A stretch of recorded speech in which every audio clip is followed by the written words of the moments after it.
सहनावतु सहनौ भुनक्तु सवीर्यं करवावहै तेजस्वी नावधीतमस्तु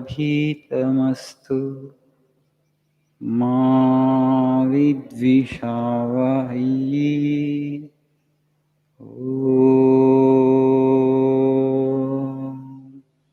शान्ति शान्ति शान्तिः। ॐ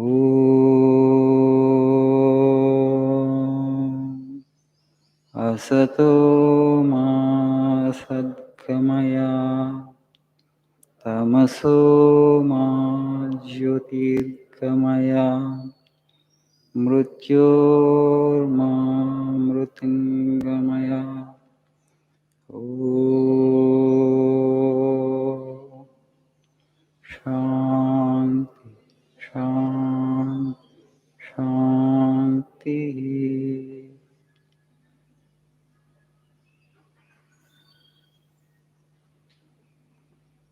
Good morning.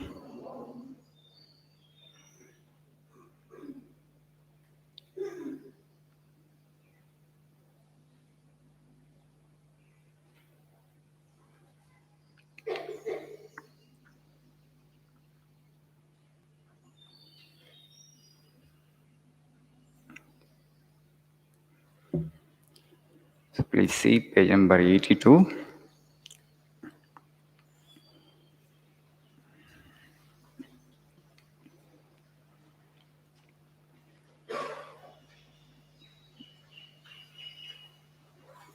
The first quote in the page. If in this hell of a world one can bring a little joy and peace even for a day into the heart of a single person, that much alone is true. This I have learnt after suffering all my life, all else is mere moonshine. Whose words are these? Vivekananda's. This I have learnt after suffering all my life. What Swamiji is saying here, if in this hell of a world, is it a hell or a heaven? Is it a hell or a heaven? Huh? Hell. So God actually has given us freedom. Okay? For human beings, God has given us freedom. Okay, you choose whether you want to make a hell out of this world, or whether you want to make a heaven out of this world. God has given us the choice, God has given us the freedom. Unfortunately, in our ignorance, we are making hell out of it.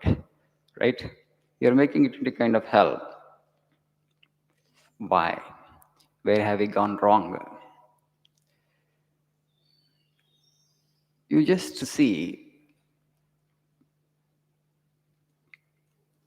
the kind of stress and the anxiety, all these we talk about. Why all this? Because we are competing with each other, basically. Insecurity. But God actually wanted us to cooperate with each other.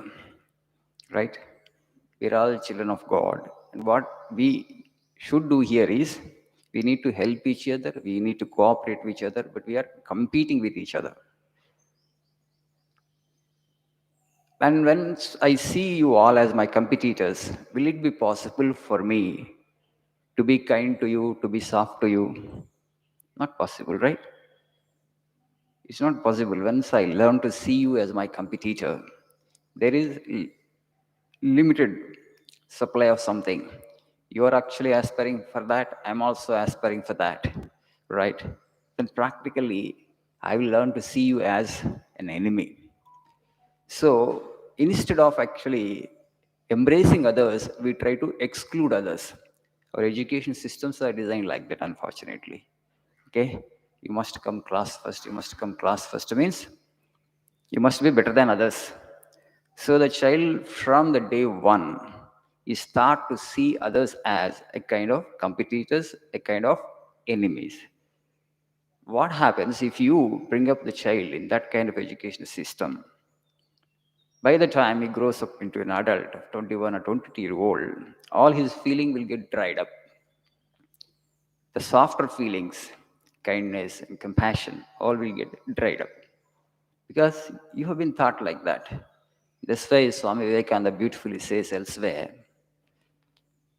it is the culture of the heart and not sharpening of intellect that lessens the misery in the world. If you want to reduce the suffering in the world, if you want to make this world a heaven, it is the culture of the heart that is important, not actually sharpening of the intellect. Today, our education systems, because all the time we are focusing only intellect, intellect, intellect. Academics means you must come class first means what? You're sharpening the intellect, sharpening the mind. What about the heart? What about the feeling? Can you love others? Can you serve others? Can you help others? Can you embrace others? Can you embrace others as part of your being? This nurturing the heart, we have completely forgotten. All the great people, whatever that they have achieved in life, if you just see, look into their lives, they actually have achieved that through their hearts because they had that feeling and they expanded that feeling so they could embrace everybody as part of their own self. Because of that, they became great. But we are not taught this. That's the reason we tend to become narrow, we tend to become self centered. That self centeredness grows to such an extent that completely you're possessed of yourself. I and mine, I and mine, I and mine. Okay? That's what actually extremely selfish individuals will make. And a country with full of selfish individuals, let us say, self seeking individuals. This is a negative word, I don't want to use it, but that is the fact. Then insecurity will be created to others.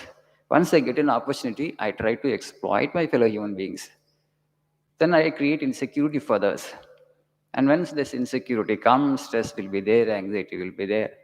And then the consequence or byproduct of that, what is that? Physical ill health. When the mind is full of insecurity, full of tension and stress and anxiety, that will be transmitted to the physical body automatically. And the physical body also will tend to fall sick sooner or later. They talk about bipolar disorder. In India itself, actually, they're talking about some millions are there. Bipolar disorder, schizophrenia. They're all exotic names they have invented. 20 years back, 30 years back, we never heard such things. Life was much peaceful. Life was much better. So what we say as science and technology, okay, in fact, if you ask me, it is a kind of materialism that we have brought into. So many material things we have created, and everyone is aspiring for all those material things. And so we tend to compete with each other in the process. Dharma has declined.